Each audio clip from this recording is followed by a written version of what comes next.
नमस्ते, मी योगेश कुटे. लेट्सअप खबर बातमध्ये तुम्हा सर्वांचं पुन्हा एकदा स्वागत. शिवसेना उद्धव बाळासाहेब ठाकरे या पक्षाचे 9 पैकी 6 आमदार फोडण्यामध्ये उपमुख्यमंत्री एकनाथ शिंदे यांनी यश मिळवलं, असं साधारणपणे आज दुपारपर्यंत चित्र होतं. या साऱ्या चित्राला 4 नंतर एक यू-टर्न मिळालेला आहे. हा यू-टर्न आहे की हे ऑपरेशन टायगर, शिवसेना खासदार फोडण्याचं जे काही मोहीम होती, त्या मोहिमेला ब्रेक लागलेला आहे. सध्या जी काही माहिती मिळते आहे त्या माहितीनुसार अजून तरी संजय दिना पाटील आणि ओमराजे निंबाळकर हे 2 खासदार शिवसेनेच्या सोबत म्हणजे एकनाथ शिंदे यांच्या सोबत जाण्यास अद्याप तयार झालेले नाही आहेत. त्यांची प्राथमिक बोलणी झाली होती का? झाली होती. त्यांची आणि अमित शहा यांची भेट झाली होती का? झाली होती.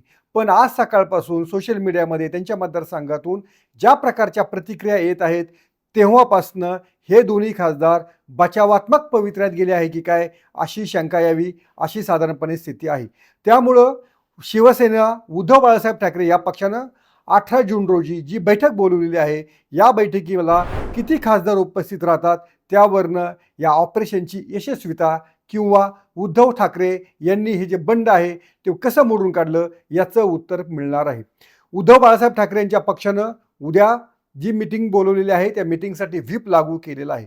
त्यामुळं जे खासदार या मीटिंगला उपस्थित राहू शकणार नाहीत त्यांच्यावर कारवाई करण्याचा अधिकार या पक्षाला मिळू शकतो. पण जर 9 पैकी 6 खासदार या मीटिंगला अनुपस्थित राहतील तर ते या कारवाईपासून वाचू शकतील.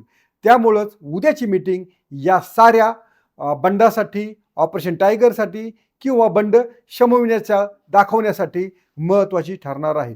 आता हे चित्र एका बाजूला असताना दुसरं महत्त्वाचं जे चित्र आहे की एकनाथ शिंदे किंवा भाजप हे सारं का घडवून आणत आहे.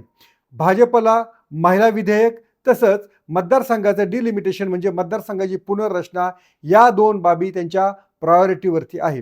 काँग्रेस आणि इंडिया आघाडीनं 2 महिन्यापूर्वी जे अर्थसंकल्पीय अधिवेशन झालं होतं त्या अधिवेशनामध्ये ही दोन्ही विधेयकं मंजूर होऊ दिली नाहीत.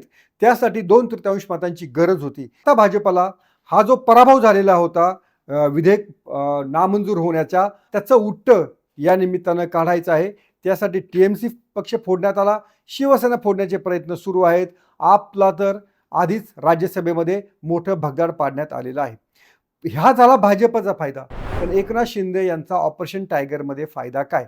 हा आता महत्त्वाचा प्रश्न आहे आणि अनेकांना असं वाटतं आहे की या ऑपरेशन टायगरमुळं एकनाथ शिंदे यांचं राज्यातलं वजन पुन्हा वाढणार का? एकनाथ शिंदे यांचं जे स्वप्न आहे की पुन्हा महाराष्ट्राचं मुख्यमंत्रीपद मिळवण्याचं ते साकार होणार का? याच्या उत्तरामध्येच या ऑपरेशन टायगरचं सगळं गुपित दडलेलं आहे.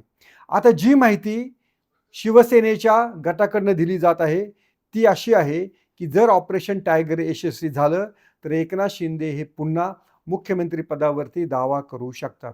मुख्यमंत्री पद हे 2.5 वर्षांसाठी आहे असं ते भाजपवर दबाव आणू शकतात. या ऑपरेशन टायगर नंतर त्यांच्याकडे जवळपास 13 खासदार होणार आहेत. 13 खासदार झाल्यानंतर त्यांची केंद्रातली जशी ताकद वाढेल तशी राज्यातली देखील ताकद वाढू शकते. दुसरी जी महत्त्वाची गोष्ट आहे की मुख्यमंत्री देवेंद्र फडणवीस यांना केंद्रामध्ये नेणार असं जे बोललं जातंय त्याला देखील मुहूर्त या ऑपरेशन टायगरमुळे मिळू शकेल अशी देखील चर्चा राजकीय वर्तुळात आहे. पण सगळ्यात महत्त्वाचा जो मुद्दा आहे उद्याची सकाळ या साऱ्या बाबींसाठी महत्त्वाची ठरणार आहे. त्यामुळंच एकनाथ शिंदे हे अजूनही दिल्लीमध्येच तळ ठोकून आहेत. तानाजी सावंत हे दिल्लीमधून आज पुण्यामध्ये परतलेले आहेत. याचा अर्थ या ऑपरेशन टायगरला ब्रेक लागल्याचे संकेत त्यातनं मिळू शकतात. जर हे यशस्वी झालं असतं तर तानाजी सावंत हे धाराशिवच्या खासदारासोबत आपल्याला दिल्लीमध्ये दिसले असते. पण आत्तापर्यंत ओमराजे निंबाळकर यांची जी प्रतिक्रिया आलेली आहे ती प्रतिक्रिया एवढीच आलेली आहे की मी अजूनही पुण्यामध्ये आहे. तुम्ही पक्ष सोडणार का? या प्रश्नावरती ते म्हणतायत की बोलू आपण, नंतर बोलू, असं ते पत्रकारांना सांगत आहे. त्यामुळं सध्याचं जे चित्र पाहिलं तर ऑपरेशन टायगर किंवा शिवसेना फुटीला सध्या ब्रेक लागलेला आहे. त्यामुळं पुन्हा मुख्यमंत्री होण्याचं एकनाथ शिंदे यांचं स्वप्न लांबणीवर जाणार की ते साकार होणार हे देखील आता आपल्याला उद्याच्या बैठकीमध्येच कळू शकेल. पाहत राहा लेट्सअप मराठी.